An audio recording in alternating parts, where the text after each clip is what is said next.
Hello दोस्तों, आज का हमारा टॉपिक है जो एडॉप्ट किया गया था जनरल असेंबली के द्वारा बहुत very most important UDHR universal declaration of human right. ये दोस्तों जो है एडॉप्टेड ऑन 10 दिसंबर 1948 को हुआ था at all the challenge Paris. ये पेरिस में जो है ये सम्मेलन किया गया था। फिर इसके बाद इसके ऑब्जेक्टिव क्या है? Objective and preamble. प्रियम्बल का मतलब प्रस्तावना, ऑब्जेक्टिव का मतलब उद्देश्य। अब इसके उद्देश्य जो है इनहेरेंट टू डिस्क्रिमिनेशन, जो भेदभाव किया जाता था उसको दूर करना। Freedom for peace, various act valuation, no fear fees speech. बोलने के लिए जो है स्पीच देने के लिए कोई भी जो है डर की भावना से नहीं, और ये फ्री स्पीच, बस वो फ्री स्पीच ऐसे दूसरे को ठेस ना पहुँचाए। जैसा कि हम लोगों ने पढ़ा होगा article 19 protection of certain right regarding freedom of speech. जो फ्रीडम ऑफ स्पीच हो वो उसमें कुछ लिमिट दी गई, जैसे कि all citizen have the right freedom of speech and expression. अपनी बात को रखने के लिए, एक्सप्रेस करने के लिए जो है वो स्वतंत्रता मिली है। बस वो स्वतंत्रता वहीं तक है जहाँ दूसरे की स्वतंत्रता को डिफीट ना करे। जैसे कि एक आता है कि इसी में 25 में, जैसे कि यहाँ आर्टिकल 25 में freedom of conscience and free profession practice and propagation of religion. ये प्रोफेशन इसको हम पेशेवर की तरह से हम बना सकते हैं, जो आर्टिकल 25 की मैं बात कर रहा हूँ। प्रैक्टिस इसमें प्रैक्टिस कर सकते हैं, प्रोपगेट उसको प्रमोशन कर सकते हैं, बस किसी को कंपेल नहीं कर सकते। जैसे morality, public order, morality, health पर जो कोई प्रभाव ना पड़े, उसके अकॉर्डिंग जो है ये स्वतंत्रता दी गई है। तो हम बात कर रहे हैं दोस्तों यहाँ पे no fear fees of fear fair fees speech. Article 19 में आगे बढ़ते हैं तो to assemble peacefully peacefully and without arm. कोई जो है बी में शांतिपूर्वक निरोध सम्मेलन, कोई असेंबली बना सकते हैं, शांतिपूर्वक असेंबली बना सकते हैं। To form associate union cooperative society, संगम या सहकारी समिति बनाने का, कोई सहकारी समिति बनाने के बारे में बातें की गई हैं। To move freely thought to territory of India, किसी को व्यक्ति को जो है पूरे भारतवर्ष में जो है रोका नहीं जा सकता है, कहीं पे भी उसको आने जाने की स्वतंत्रता है। बस उसमें कहीं पे उसको रोका भी जा सकता है, जैसे कहीं पे गवर्नमेंट जो रोक सकती है, जैसे कोई विधि के जो विधान बनाए गए हैं उसके अकॉर्डिंग जो है हमें रोका जा सकता है। बस क्या है कि आर्टिकल 19 हमें इतनी चीज़ों को स्वतंत्रता देती है। फिर आते हैं यूडीएचआर में। फिर उसके बाद दोस्तों आते हैं फ्रेंडली रिलेशनशिप। एक दोस्ती की भावना से जो है रिलेशनशिप होना चाहिए। Dignity women better protection of standard life. कोई महिला के बेटर प्रोटेक्शन के लिए, उसकी मानव गरिमा को स्थापित करने के लिए जो है इस तरीके की चीज़ें जो है सम्मिलित की गई थी यूडीएचआर में। जनरल आर्टिकल इसके हैं 1 and 2। All born free equal right, सभी व्यक्ति को जो है कहीं पे जो वो पैदा हुआ है उसको जो है फ्री इक्वल राइट दे, विदाउट डिस्क्रिमिनेशन। नो कोई भेदभाव नहीं किया जाना चाहिए, जो है इसमें जो है आर्टिकल 2 में कही गई हैं। हमारे कॉन्स्टिट्यूशन में आर्टिकल 15 में ये कहा गया है prohibition of discrimination on ground of religion, race, caste, sex and place of birth. किसी को प्लेस ऑफ बर्थ के आधार पर जो डिस्क्रिमिनेशन नहीं किया जाना चाहिए, कास्ट के आधार पर, उसके रेस, मूल वंश के आधार पर, जैसे धर्म, जाति, मूल वंश, लिंग, जन्म स्थान के आधार पर विभेद का प्रतिषेध किया जाता है। State shall no discrimination against any citizen ground of only race, religion, caste, sex, place of birth, any. फिर उसके बाद आते हैं दोस्तों जो है आर्टिकल 1 और 2 हो गया। अब थर्ड में आते हैं। थर्ड में जो है सिविल एंड पॉलिटिकल राइट 3 से लेके 21 तक दी गई हैं। और right to life and liberty, no torture. जो आर्टिकल 21 में हम लोगों ने पढ़ा होगा life right to life and liberty के बारे में। यहाँ पर जो है आर्टिकल थर्ड में कहा गया लाइफ एंड लिबर्टी। जैसा कि हमने पढ़ा है दोस्तों, यहाँ पर लिखा भी है article 21 protection of life and person liberty के बारे में कहे, प्राण दैहिक स्वतंत्रता के बारे में कहे। किसी व्यक्ति को उसके प्राण दैहिक स्वतंत्रता से विधि द्वारा स्थापित प्रक्रिया के अनुसार ही वंचित किया जाएगा, अन्यथा नहीं। यहाँ पे जो है no person shall be deprived on his life or personal liberty is set according to procedure established by law। किसी भी व्यक्ति को प्राण दैहिक स्वतंत्रता पे जो है अगर उसको कोई रेगुलेट किया जाएगा, वो प्रोसीड्यूर इस्टेब्लिश्ड बाय लॉ, यानी कि लॉ के अकॉर्डिंग उसको जो है उसकी स्वतंत्रता को कम किया जाएगा या उसको बढ़ाया जाएगा, बशर्ते बस वो प्राण दैहिक स्वतंत्रता वो स्वतंत्र रूप से रह सकते हैं। जैसे कि यहाँ पर हम लोग आते हैं, जैसे हम लोगों के यहाँ मिलता है आर्टिकल थर्ड में यूडीएचआर में right to life and liberty, no torture, किसी व्यक्ति को टार्चर नहीं किया जाएगा। फिर उसके बाद जो है आर्टिकल 4 में आते हैं। आर्टिकल 4 में आते हैं to cruel equal protection of law, किसी व्यक्ति को क्रूअल्टी नहीं की जाती है, equal protection of the law रहना चाहिए सभी देशों में। नो आर्बिट्रेरी अरेस्ट डिटरमाइन, किसी भी व्यक्ति को मनमाने ढंग से गिरफ्तार नहीं किया जाएगा। जैसे कि गिरफ्तारी में हम लोग आते हैं अपने इंडियन कॉन्स्टिट्यूशन में, जब आते हैं आर्टिकल 22 इंडियन कॉन्स्टिट्यूशन में protection against arrest and determinance in certain cases. ये जो किसी व्यक्ति को जब अधिकार मिलता है, जब वो गिरफ्तार हो जाता है तो उसको अधिकार दिया जाता है कि नो पर्सन हु है arrested who is arrested shall be determined in custody without being informed any soon be ground for such arrest, nor shall be determined right to consult to determine legal practices his choice।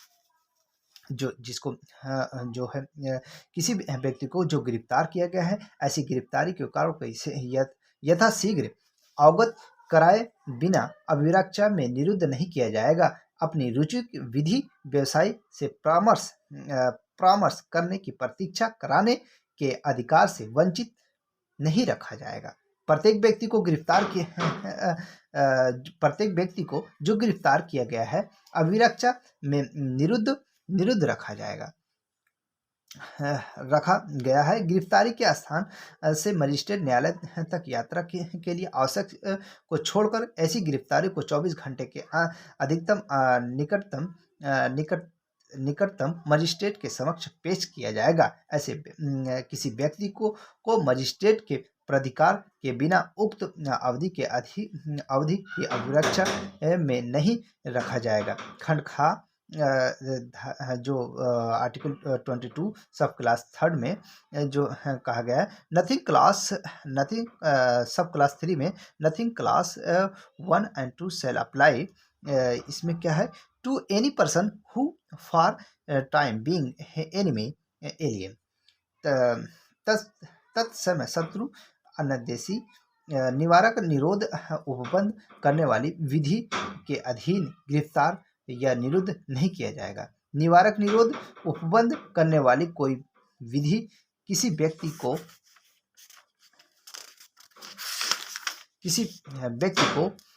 3 माह से अधिक की अवधि के लिए तब तक निरुद्ध किया जाना चाहिए प्रदर्शित नहीं करेगी जब तक कि ऐसे व्यक्तियों को उच्च न्यायालय के न्यायाधीश हैं या न्यायाधीश रहे हैं, न्यायाधीश की नियुक्त होने के लिए अर्हित है, मिलकर बने सलाहकार बोर्ड के 3 माह से उक्त अवधि की समाप्ति से पहले प्रतिवेदन नहीं किया जाएगा कि वो उसकी राय ऐसे निरोध के लिए प्रयास कर रहा है।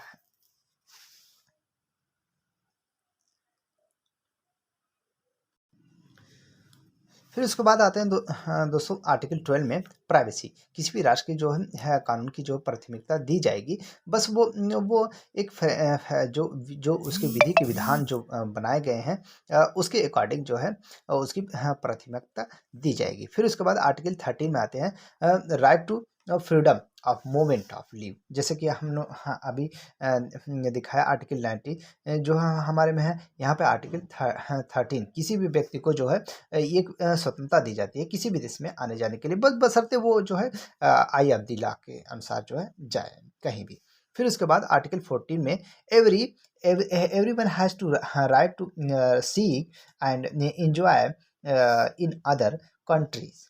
कोई भी व्यक्ति जो है किसी भी कंट्री में जो है एंजॉय करे, एंजॉय कर सकता है कार के लिए, राइट टू सीक के लिए। फिर आर्बिट्रेरी नेशनलिटी डिप्राइव, जो किसी भी व्यक्ति को आर्टिकल 15 में जब आते हैं तो किसी भी व्यक्ति को जो है उसकी नेशनलिटी राष्ट्रीयता है जो है डिप्राइव नहीं किया जाना चाहिए। फिर उसके बाद आर्टिकल 16 में आते हैं तो men women to marry found formality nationality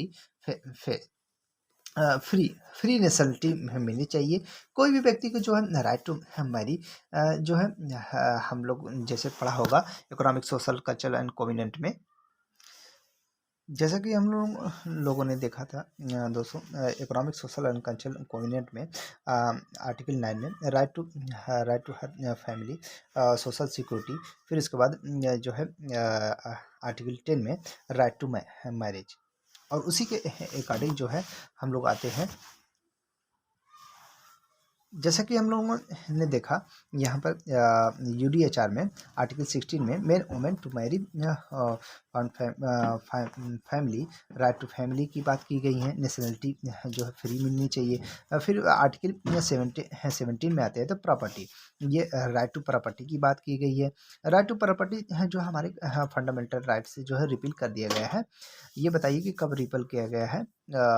फिर उसके बाद जो है हम आते हैं आर्टिकल 18 में worship right to freedom of thought. जो फ्रीडम ऑफ थॉट सोच विचार की जो है स्वतंत्रता के बारे में बताया गया है आर्टिकल 18 में।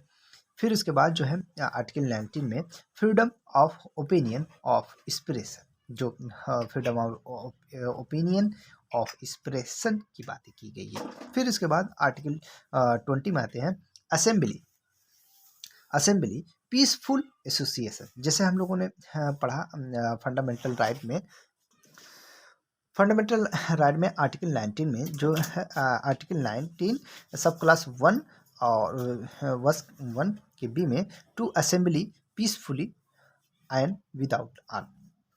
फिर उसके बाद to form association union cooperative society के बारे में पढ़ा हमने। फिर उसके बाद to freedom of thought and the territory of India, इसके बारे में हम लोगों ने पढ़ा। जैसे यहाँ पर जो है जैसा कि हम लोग को यहाँ पढ़े हैं everyone has to right to seek enjoy in other country, जो है कहीं पे आने जाने की स्वतंत्रता जो है आर्टिकल 14 हमें प्रोवाइड करता है। फिर उसके बाद जो है आते हैं आर्टिकल 21 में। Article 21 UDHR government election public service apply. जो गवर्नमेंट इलेक्शन होते हैं वो पब्लिक सर्विस के लिए जो है अप्लाई किए जाए। फिर उसके बाद आर्टिकल 22 में आते हैं राइट टू सोशल सिक्योरिटी, समाज में उठने बैठने के लिए, समाज में जो है right to freedom of religion, social security, सामाजिक आर्थिक रूप से जो है सोशल सिक्योरिटी दी जानी चाहिए। फिर उसके बाद आर्टिकल 23 में आते हैं right to work protection employ. जैसे कि हम लोगों ने इकोनॉमिक सोशल कल्चरल कोविनेंट में पढ़ा होगा आर्टिकल 6, यहाँ पर जो है आर्टिकल 23 जो है राइट टू वर्क की बात करता है। काम के लिए, काम की जो है इक्वल जो है डिस्क्रिमिनेशन की इक्वल इक्वल पे जो है फोर्सेबल नहीं होना चाहिए। किसी व्यक्ति को जो है एक फ्रेंडफुली की तरीके से जो है कार में लगाना चाहिए, जो राइट टू वर्क की बात करता है आर्टिकल 23। फिर उसके बाद 24 में आते हैं protection trade union Holi Holi days. जो ट्रेड यूनियन की जब बातें 24 में की गई, यूडीएचआर में जो है आर्टिकल 8 में की गई है। फिर इसके बाद जो है आते हैं 25 में standard of living living food class social service. जो है फूड क्लास सोशल सर्विस की बातें जो है 25 आर्टिकल 25 में की गई है। फिर उसके बाद जो है 26 में आते हैं right to education primary education.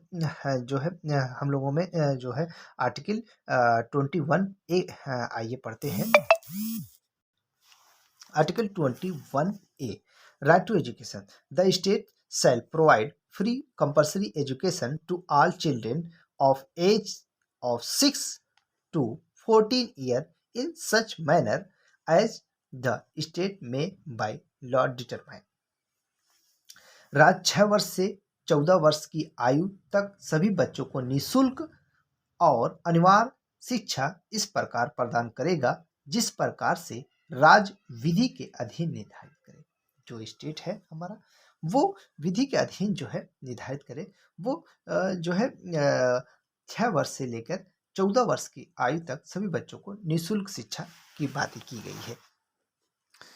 फिर इसके बाद जो दोस्तों आते हैं 27 में right to freely cultural right. जो कल्चरल राइट के बारे में जो हम लोगों ने कल्चर के बारे में पढ़ा था आर्टिकल 15 कोविनेंट में जो economic social cultural and covenant में कहा गया right to freely cultural right. यहाँ पर 27 वहाँ पर जो है आर्टिकल 15 में बताया गया था।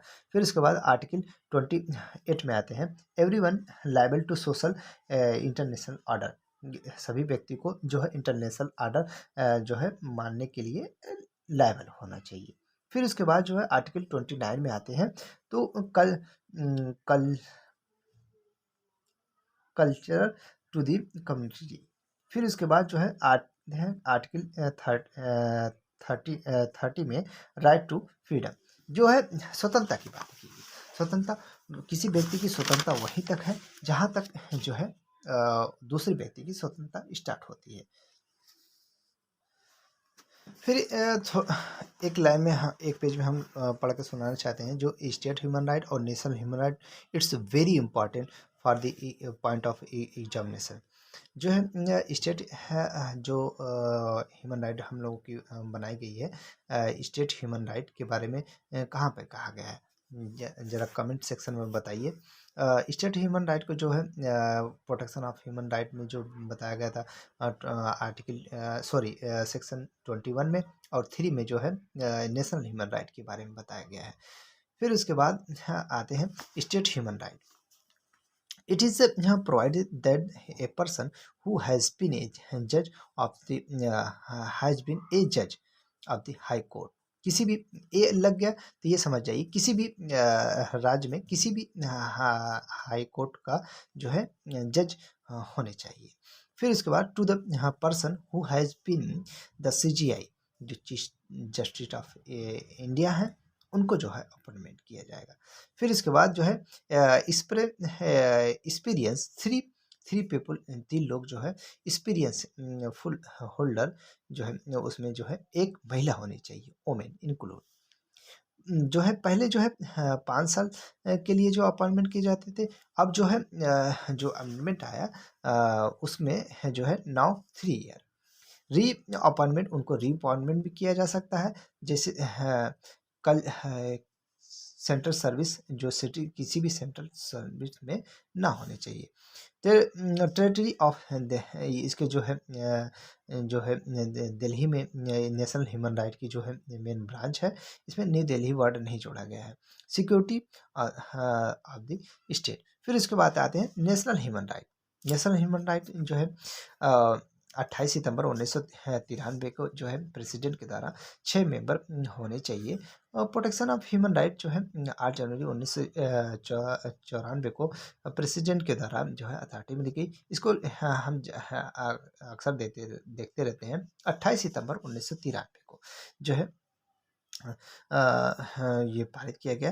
राज्यसभा और लोकसभा के द्वारा जो है ये एक्ट लाया गया। इंटरनेशनल अरेंजमेंट की जो है बातें की जाती हैं। कमेंट सेक्शन में बताइए कि इंडियन कॉन्स्टिट्यूशन में इंटरनेशनल के जो व्यापार होते हैं वो किस आर्टिकल में कहे गए हैं। और दोस्तों ये नेशनल ह्यूमन राइट में जो है चेयरमैन, एक chairman, 7 other member, 7 other member होंगे। फिर उसके बाद CGI, फर्स्ट स्टेट पे CGI, chief justice of India. फिर इसके बाद सुप्रीम कोर्ट के जज, 2 सुप्रीम कोर्ट के जज जो रिटायर्ड जज हैं। फिर इसके बाद CGI of high court, 7 other member जो जोड़े जाएंगे। फिर उसके बाद जो है हाई कोर्ट के जो तीसरे 3 जो है हाई कोर्ट के आएंगे। फिर उसके बाद 5 टू अदर 2 पीपल जो है 5वें नंबर पे 2 लोग जो है ह्यूमन राइट की 2 people, women 1 another experience. Women एक महिला होनी चाहिए, अनदर एक्सपीरियंस की जो है। फिर उसके बाद backward class, child right, disability, फिर मोनलिटी। फिर उसके बाद S C tribune, women, instalment, daring, outside activity, mind, unsound mind. जैसे इस इन लोगों को कब निकाल दिया जाएगा, तो जैसे आता है इंस्टॉलमेंट। जैसे इंस्टॉलमेंट जो न्यायालय के द्वारा जो है उसको इंस्टॉलमेंट नियुक्त किया दिया जाता है। जैसे उसको वो उसके जो कर्ज है प्रॉपर्टी से ज़्यादा है, तो इसे व्यक्तियों को जो है इंस्टॉलमेंट जो घोषित कर दिया जाता है। फिर during outside the paid activity, कोई outside of the paid activity हो तो उसको जो है पद से अपने जो है हटा दिया जाता है। इस साउंड माइंड की जो हम लोगों ने पढ़ा होगा आर्टिकल सेक्शन 12 में, कॉन्टेक्ट लॉ जो है 1 सितंबर 1872 के जो लागू हुआ था, अनसाउंड माइंड की बातें की गई। उसके अकॉर्डिंग अगर कोई व्यक्ति पाया जाता है तो इसे पद से पदच्युत कर दिया जाएगा। इम्प्रिजमेंट, कोई जो है जेल हो जाए, कारावास हो जाए। फिर उसके बाद जो है मिसबिहेवियर, कोई जो पे अगर इनके जो मेंबर हैं उसके मिसबिहेवियर है तब भी इनको पद से निकाला जाता है। इंक्वायरी ऑफ द जो है सुप्रीम कोर्ट के इंक्वायरी के बाद सैलरी सैलरी जो है सेंट्रल गवर्नमेंट जो है प्रोवाइड करेंगी और नो चेंज। फिर उसके बाद जो है इसके जो है फंक्शन क्या होते हैं। फंक्शन ये होते हैं कि जैसे inquiry of the human right, women violation, किसी भी महिला के जो है अधिकारों का हनन होता है तो इनके लिए इंक्वायरी करती है। Court proceeding responsible human right, court proceeding के द्वारा जो है कोई भी जो है ह्यूमन राइट के खिलाफ कोई प्रदर्शन होता है या प्रक्रियाएं होती हैं तो वो ह्यूमन राइट जो है इसमें अपनी प्रोसीडिंग चला सकते हैं। फिर यह आते हैं जेल में। जेल में किसी भी के अधिकारों का जब हनन होता है तो जेल में भी ह्यूमन राइट, जो नेशनल ह्यूमन राइट है, स्टेट ह्यूमन राइट है, ये भी जो है अपने कार्य को जो है ला सकती हैं। फिर इसके बाद जो है फोर में कॉन्स्टिट्यूशन, किसी संविधान के जो कोई उल्लंघन करता है तो ह्यूमन राइट के में जो है जब कंप्लेन जाता है तो ये लोग जो है एक्शन कर सकते हैं। 5वें नंबर पे एक्ट ऑफ टेररिज्म, कोई व्यक्ति की जो है टेररिज्म पाया जाता है उसके अकॉर्डिंग जो है ह्यूमन राइट अपने पद को आगे बढ़ाते हैं। फिर उसके बाद जो है इंटरनेशन इंस्ट्रूमेंट, कोई इंटरनेशनल जो है इंस्ट्रूमेंट है उसके बारे में देख रेख। फिर उसके बाद लोगों के जो है अधिकारों का हनन होता है तब भी जो ह्यूमन राइट। Non NGO।